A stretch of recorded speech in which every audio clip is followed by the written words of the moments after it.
The Golf Today Roundtable, we're joined by Mark Rolfing alongside Golf Channel senior writers Rex Hoggard and Ryan Lavner. We're either one short or one too many for Mount Rushmore of golf takes right here. Rolf, I want to start with you. A lot of questions there for Keegan about the idea of being a playing captain. And he's kind of dissembling a little bit. He's saying, you know, it's kind of tough to make this team. It may not have to be a question that he faces. Should he put a stop to it now as a potential distraction and say, you know what, I'm not going to play? I think he should put an end to it right now. That ought to be his #1 priority, Eamon. He doesn't want to have to answer these questions literally for the next 51 weeks. And I'm of the opinion that you can't do both. The Ryder Cup has become so big, and there's so much that goes along with it that I think you either have to be a captain or you have to be a player. He did mention, you know, that one of the difficulties of being a captain and a player at the same time would be the pairings. That's true.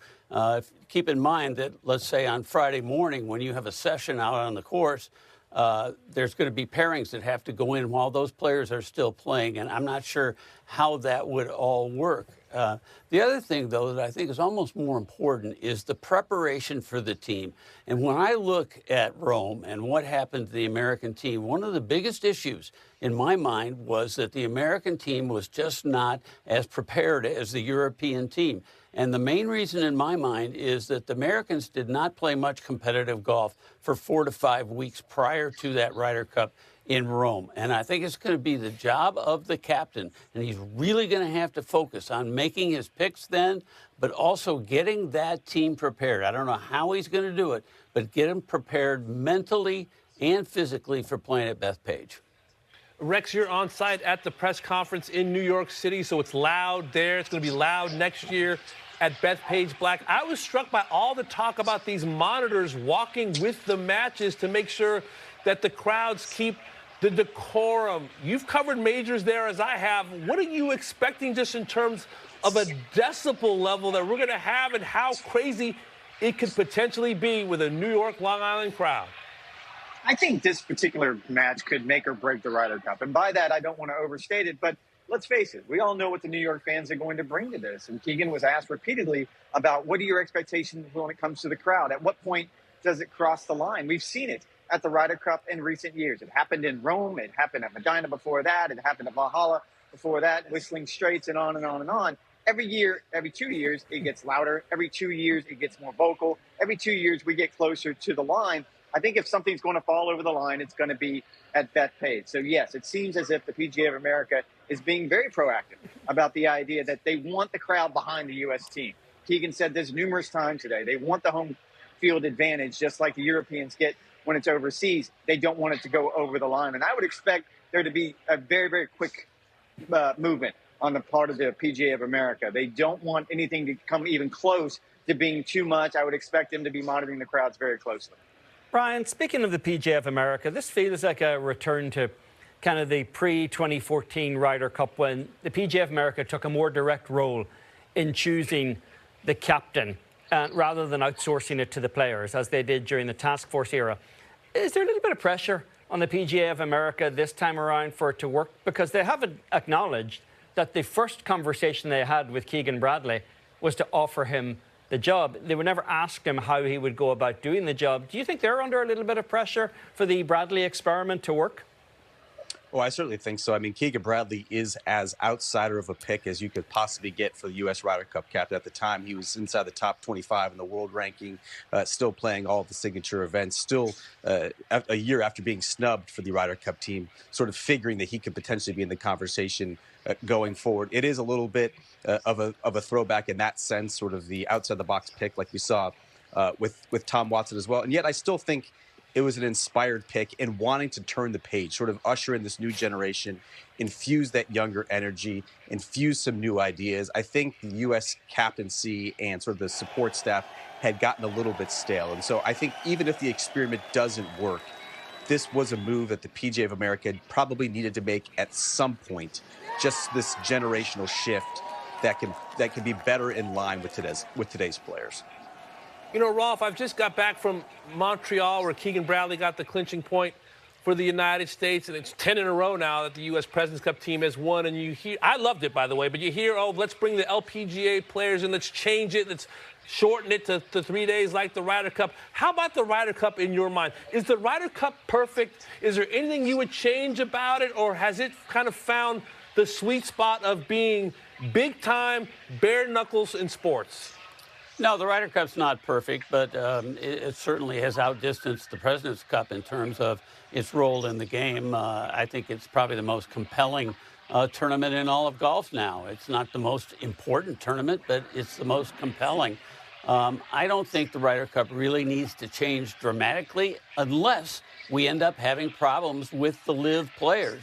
And that would be particularly on the European side. Now, the Americans seem to have solved the problem in terms of allowing the LIV players to make that American team. But if Jon Rahm were to not play in this Ryder Cup because he simply didn't pay the fines to the DP World Tour that he owes them for having missed conflicting events, to me, that would be a tragedy for the European side. So where I think Keegan Bradley's #1 priority ought to be putting an end to being a playing captain, I think Luke Donald's #1 priority is to solve this issue. He's got to make sure that he's got Rahm and Hatton and the top European players on that team. And I also think that as we look at this Ryder Cup, everybody's worried about this, what they believe is going to be a pro-U.S., very hard, chaotic sort of crowd there. I'm not sure that's going to be the case that much. I really think the Europeans are going to draw some great support there. And the only thing that really you don't want to do as a player to get the crowd against you, and Sergio Garcia found this out in the U.S. Open in 2002, is you don't want to be a whiner. You don't want to be a complainer. New York does not like complainers.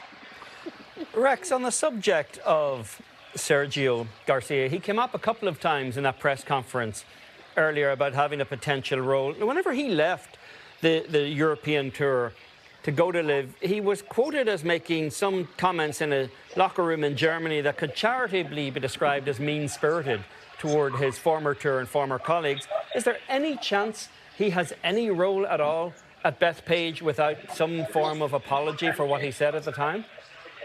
Eamon, just real quick, I don't have to tell you because you live here in New York City, but to Rolf's point, I got heckled walking through Times Square this morning. So, yes, the U.S. team is definitely going to get heckled if they don't perform at Bethpage next year. It's hard to imagine how Sergio is going to have a place on this team. To Rolf's point, I think the U.S. has done a good job. The PGA of America has done a good job of creating a pathway back for those players who join LIV Golf. At least now they have the opportunity to either earn a spot on the team or potentially be a pick like Brooks Koepka.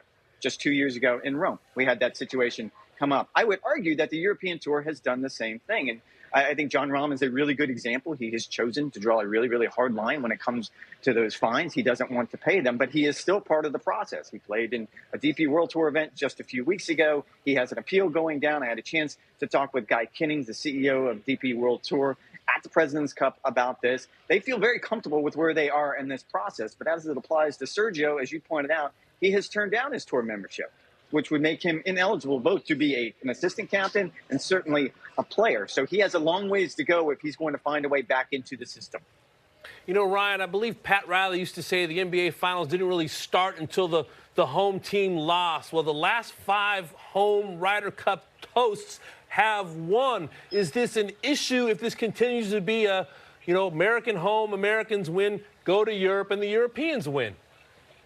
One of those earlier questions to Rolf was, is the Ryder Cup perfect? And to me, it is imperfect. And I actually think it is potentially in danger of going too far in the home team's direction. You look at those last 5 cups, 5 points is the minimum margin of victory that we have seen. The last thing that you want to have, the greatest spectacle in all of golf to be, is predictable. We just spent the better part of a month whining about the President's Cup, discussing what tweaks should be made to the President's Cup to make it more competitive, because 10 in a row for the U.S. team is becoming too predictable. And that's the last thing that you want to have for the Ryder Cup as well. I would argue that there probably needs to be at least some discussion about taking course setup out of the hands of the home team. You already have such a prolific advantage because of the home team. I think it's going to be doubly so with the crowd at Bethpage Black.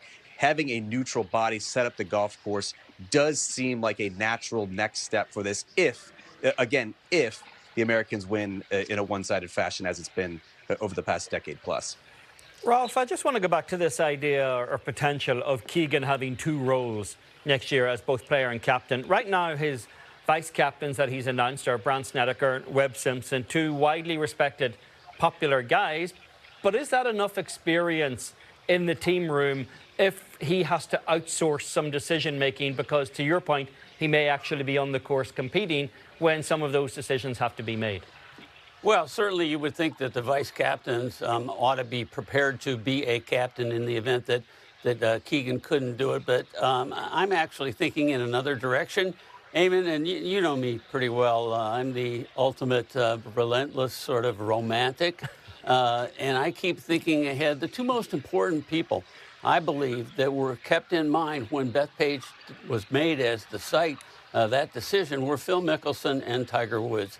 Phil Mickelson is not going to be involved in this Ryder Cup, but because Tiger Woods was so busy, he could not take on the role as the captain. So to me, being the, hopeless romantic, what would be the case if Keegan kind of did all the work along with John Wood, who's been hired to do it, for the next few months, get everything ready, and then when he plays his way onto the team, he says, you know what, I'm going to pass the mantle, and that mantle went to Tiger Woods. I think if it did and Tiger didn't have to do all the work, he would be comfortable doing it, and I don't know. It's a difficult one to pull off, but to me, that ought to be something that everybody thinks about. Rex, one of the lasting images from Rome was the parking lot with Shane Lowry having to restrain Rory McIlroy. He was, in Bones Mackay's face. After Patrick Cantlay and LaCava had their issue on the 18th green. Is that issue dead and buried? I'm bringing it up. I'm exhuming it right now. Or do you think that could carry over into Bethpage Black and that there are still going to be some frayed and kind of fragile nerves from that time last year in Rome? Oh, I think it'll be polite, but I would say the tension is still very much there. I mean, whatever happened last year between Rory and specifically Cantlay in that match late Saturday afternoon spilled over into the parking lot, as you pointed out. And I think it's still simmering to a certain degree for maybe both sides. It even came up during the President's Cup. So you get an idea of how these players are still thinking about it. You also have the issue of, and I'll go back to, what this place is going to be like. The Bethpage Ryder Cup is going to be different than anything we've ever seen. And I think that's only going to fuel the emotion. We've seen it from Rory McIlroy in the past, where he shows up at these events and the passion and the motivation and the desire to want to win brings all those emotions to the top, whether that's him being emotional at Whistling Straits, whether that's him wanting to fight poor Bones Mackay because he happened to be the only guy in the parking lot wearing a USA hat at the time. I would expect the exact same thing here at Bethpage, but when you look at how the crowd is going to react to this event, it's going to be times 10. I think we could certainly see more of that interaction between the players and the caddies. Ryan, on this subject of the fans and potentially crossing a line, I know we live in a culture now where people think buying a ticket to a sporting event makes them part of the entertainment rather than just a spectator. But should this be put in the context of, well, maybe let the fans have a good time? Because you can't exactly say fans have been overserved in the last couple of years in this game. They seem to be underserved. If anything, it's not really the context where you want to tell fans, you know what, don't enjoy yourselves too much.